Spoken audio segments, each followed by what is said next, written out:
Live from our 7 Tasmania studios, your nightly news with Tom Johnson begins now. Good evening. First tonight, police are working to determine the cause of a crash which claimed the life of a beloved grandfather overnight.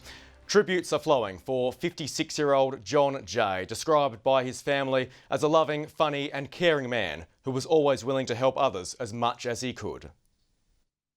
A loving husband, father and grandfather. John J leaving behind 13 children and a young grandchild. Any death on the roads is certainly a tragedy. The 56-year-old from Goodwood was driving through Glenora for work at around 1:45 this morning when his Toyota Hilux was involved in a head-on collision with another ute.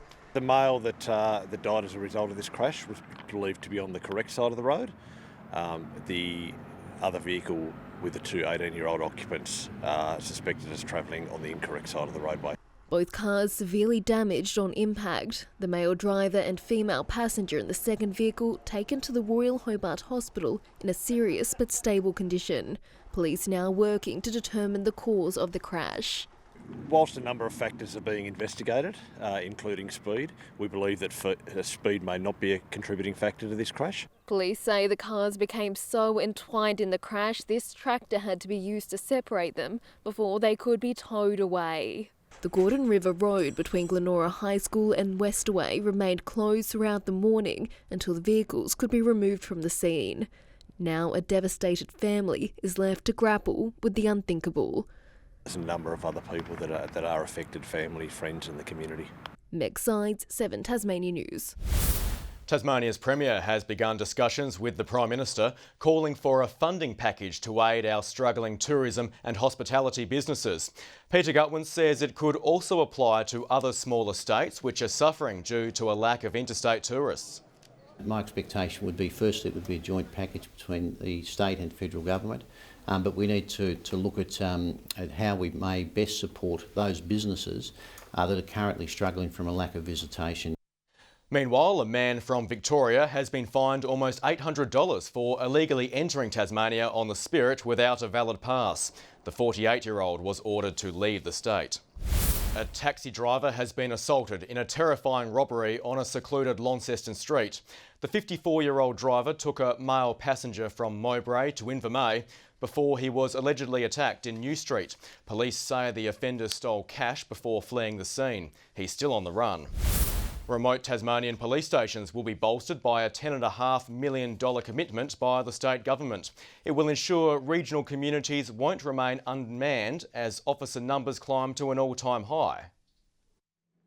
A pre-budget boost for police on the bush beat. This is $10.6 million commitment that will be fully funded across the forward estimates. The state government bankrolling a 4-year plan to ensure 25 remote stations remain adequately staffed when officers take leave. Whether it's planned or unplanned or going to professional development, knowing that there will be another police officer to relieve them.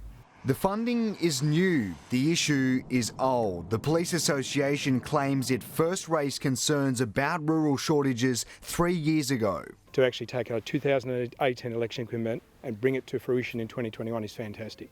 But the state's top cop says the move will not only solidify community safety, but also the mental health of the front line. We need to make sure people do get that relief and that rest that they deserve as well.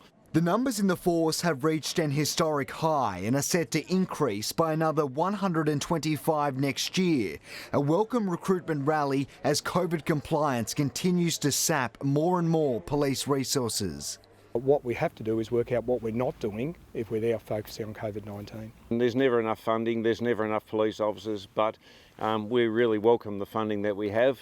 Along with backfilling at courts like Burnie, Labor is demanding the state government take action on the issue it promised to fix more than a month ago. Well, to date that hasn't been resolved. This is another commitment that the government has failed to deliver on.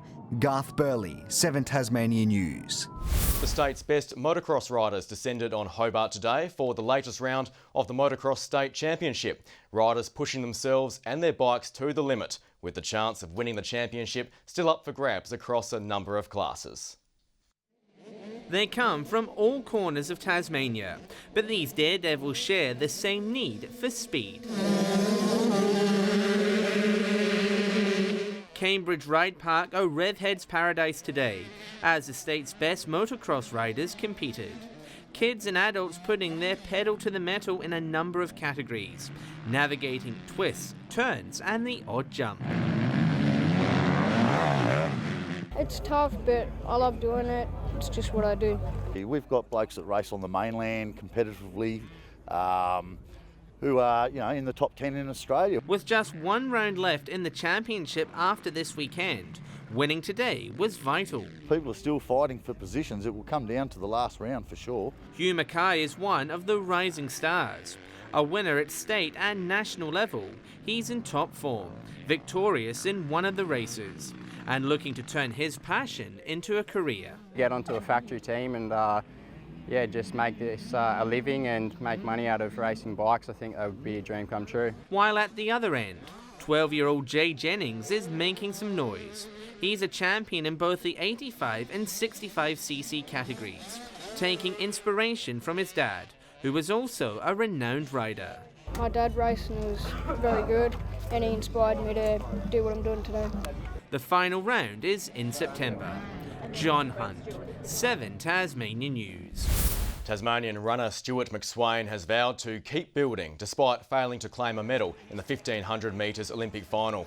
The 26-year-old powered to third heading into the last lap, but fell away in the dying stages, finishing 7th. The man, labelled the King of King Island, was cheered on by a packed crowd at the local pub.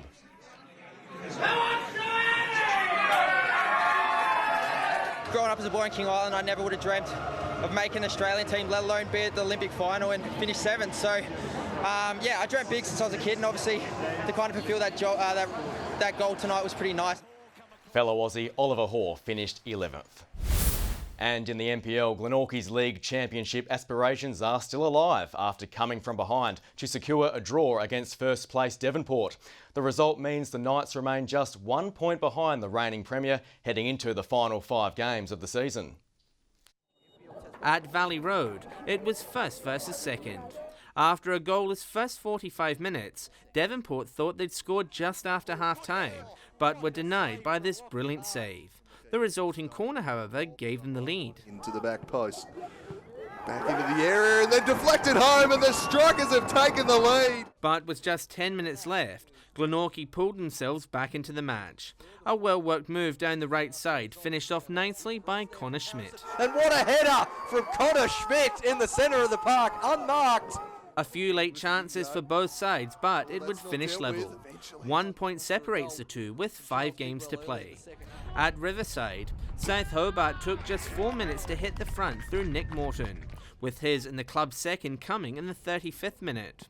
The result sealed with 2 goals in 2 minutes after half-time, as they dominated the winless Olympic. South reminding everyone of their potential, but remained 7 points in goal difference off the pace. Staying north, and Launceston City hit the front in the 26th minute against Clarence.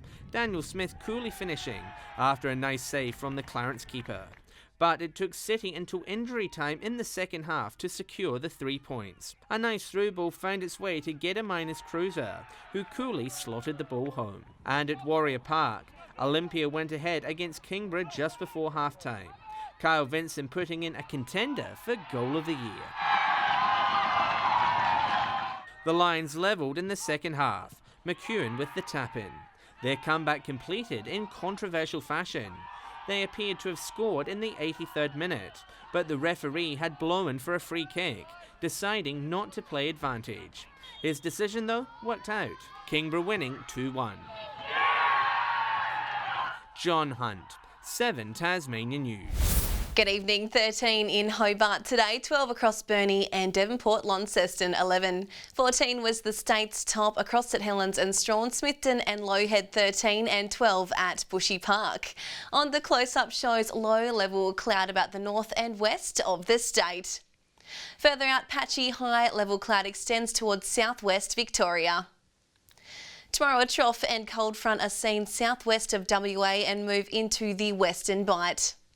North to northwesterly winds tomorrow, 15 to 25 knots, swells up to 3 metres in the west and south and below 1 metre in the north. A strong wind warning is current for western Tasmanian coastal waters from southeast Cape to Stanley. Tomorrow's forecast now, partly cloudy and 14 right across Hobart, Dover and Ouse. In the north, a possible light shower in Launceston, 13 across Devonport and Scottsdale.